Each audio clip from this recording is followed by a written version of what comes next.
ಬಸವಣ್ಣನವರಿಗೆ, ಬಸವ ಸಂಸ್ಕೃತಿ ಅಭಿಯಾನಕ್ಕೆ, ಲಿಂಗಾಯತ ಮಠಾಧಿಪತಿಗಳ ಒಕ್ಕೂಟಕ್ಕೆ,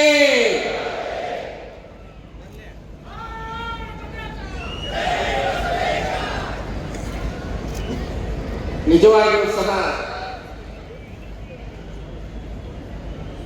12ನೇ ಶತಮಾನದ ಸಂಸ್ಕೃತಿ ಜೀವಂತವಾಗಿ ಮನುಷ್ಯ ಸಮಾಜದಲ್ಲಿ ಉಳಿದಿದೆ ಅನ್ನೋದಕ್ಕೆ ಬಸವಣ್ಣನವರ ತತ್ವದ ಭಕ್ತರ ಸಮೂಹವೇ ಸಾಕ್ಷಿ ಅನ್ನತಕ್ಕಂಥದನ್ನು ನಾವಿಲ್ಲಿ ಅರ್ಥ ಮಾಡಿಕೊಳ್ಳಬೇಕಾಗಿದೆ.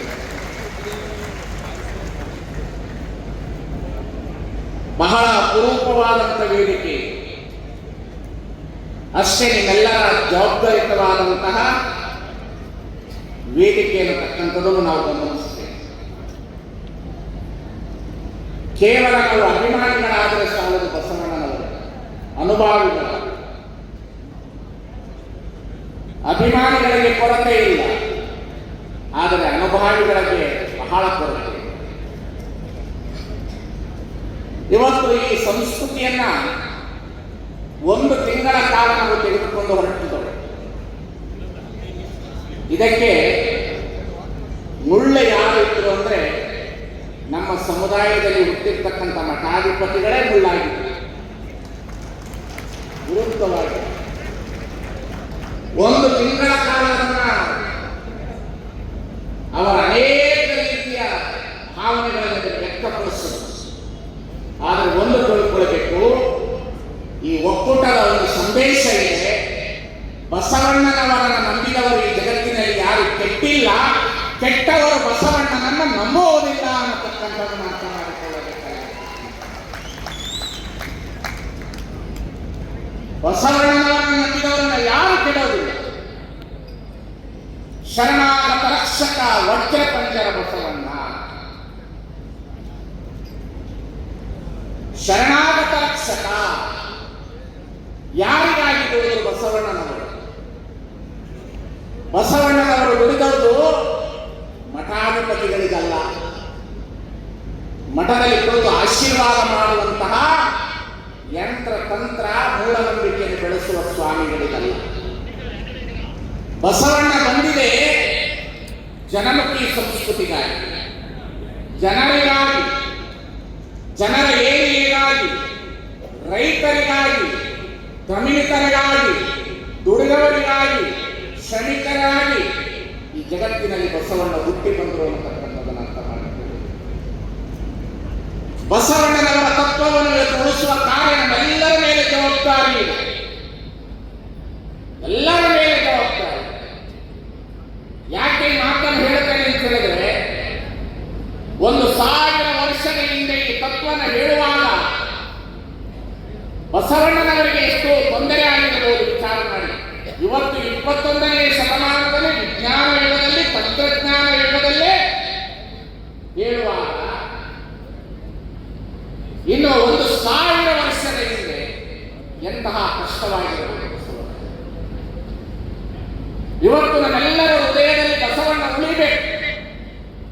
ಎಂತಹ ಸಂಸ್ಕೃತಿಯನ್ನು ಕೊಟ್ಟು, ಎಂತಹ ಧರ್ಮವನ್ನು ಕೊಟ್ಟು, ಎಂತಹ ಪರಂಪರೆಯನ್ನು ಕೊಟ್ಟು, ಎಂತಹ ಲಿಂಗಾಯತ ಧರ್ಮ ಅನ್ನತಕ್ಕಂತಹ ಮಾನವ ಹಕ್ಕುಗಳ ಪ್ರತಿಪಾದನೆ ಮಾಡತಕ್ಕಂತಹ ಧರ್ಮವನ್ನು ಕೊಟ್ಟಿರ್ತಕ್ಕಂಥ ಬಸವಣ್ಣನವರು ಈ ನೆಲದಲ್ಲಿ ಹುಟ್ಟಿರುವುದೇ ನಮ್ಮೆಲ್ಲರ ಭಾಗ್ಯ ಅನ್ನತಕ್ಕಂಥದ್ದನ್ನು ನಾವೆಲ್ಲರೂ ಅರ್ಥ ಮಾಡಿಕೊಳ್ಳಬೇಕಾಗಿದೆ.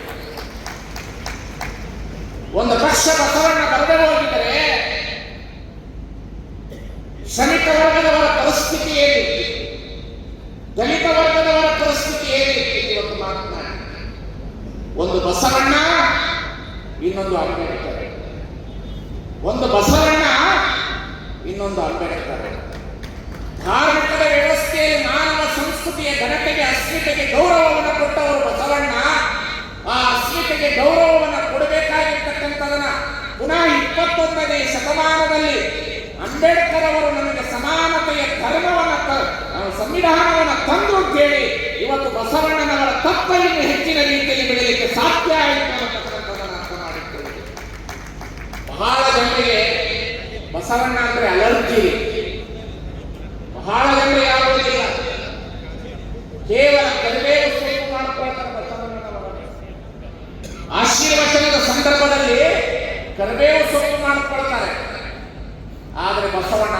ಆಗಬಾರದು.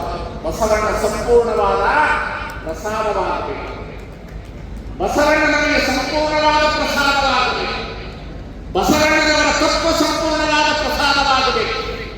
ಇಲ್ಲದ ಹೋದರೆ ಒಂದು ದಿನಮಾನ ಕಾಲದಲ್ಲಿ ನಮ್ಮ ಹಂದಿಗುಂಡ ಶ್ರೀಗಳು ಹೇಳಿದಂತೆ ಈ ಸಮಾಜದಲ್ಲಿ ಬಸವಣ್ಣನವರ ಮಠಾಧಿಪತಿಗಳು ಒಪ್ಪಿಕೊಳ್ಳದೇ ಇದ್ದರೆ ಭಕ್ತ ಸಮುದಾಯವೇ ಮಠಾಧಿಪತಿಗಳನ್ನು ಬಿಟ್ಟು ಬಸವಣ್ಣನವರನ್ನು ಹಿಡಿದುಕೊಂಡು ಹೋಗುವ ಕಾಲ ದೂರ ಇಲ್ಲ. ಇದು ಬಸವಣ್ಣನವರ ಕಾಲ, ಇದು ಅಂಬೇಡ್ಕರ್ ಅವರ ಕಾಲ, ಇದು ಸಮಾನತೆಯ ಕಾಲ, ಇದು ವೈಚಾರಿಕತೆಯ ಕಾಲ, ಇದು ಮೂಢನಂಬಿಕೆ ಕಂದಾಚಾರವನ್ನು ಬಿತ್ತುವ ಕಾಲ ಅಲ್ಲ. ಇದು ಜಾಗತಿಕ ಮಟ್ಟದ ವೈಜ್ಞಾನಿಕತೆಯ ಯುಗದ ಕಾಲ.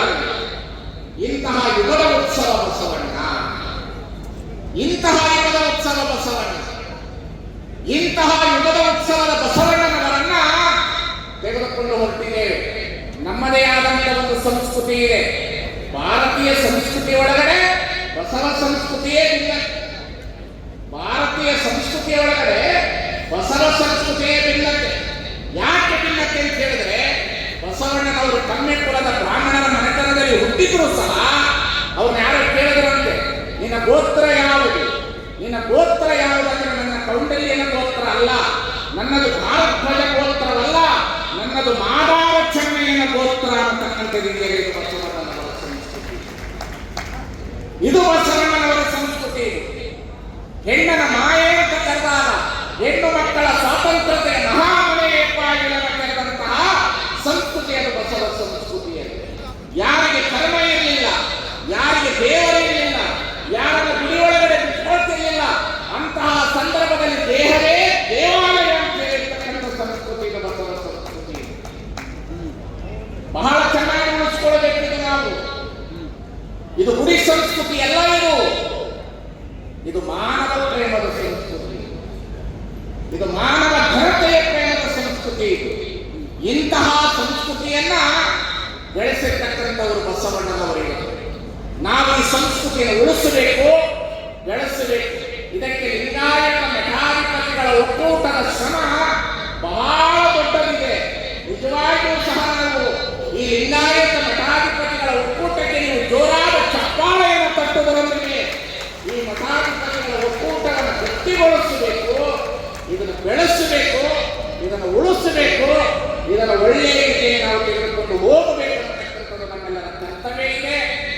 ಈ ದಿಶೆಯಲ್ಲಿ ನಾವೆಲ್ಲರೂ ಜವಾಬ್ದಾರಿತರಾಗಬೇಕು. ಲಿಂಗ ಕಟ್ಟಬೇಕು, ರುದ್ರಾಕ್ಷಿಗಳನ್ನು ಹಾಕಬೇಕು. ಜಗದ್ಗುರುಗಳವರು ಅವರು ನಮಗೆಲ್ಲರಿಗೂ ಸಂಕಲ್ಪ ಮಾಡುವ ಒಂದು ಮಾತನ್ನು ಹೇಳಿದರು, ಏಕದೇವ ಉಪಾಸಕರಾಗಬೇಕು ಅಂತಕ್ಕಂಥದ್ದು.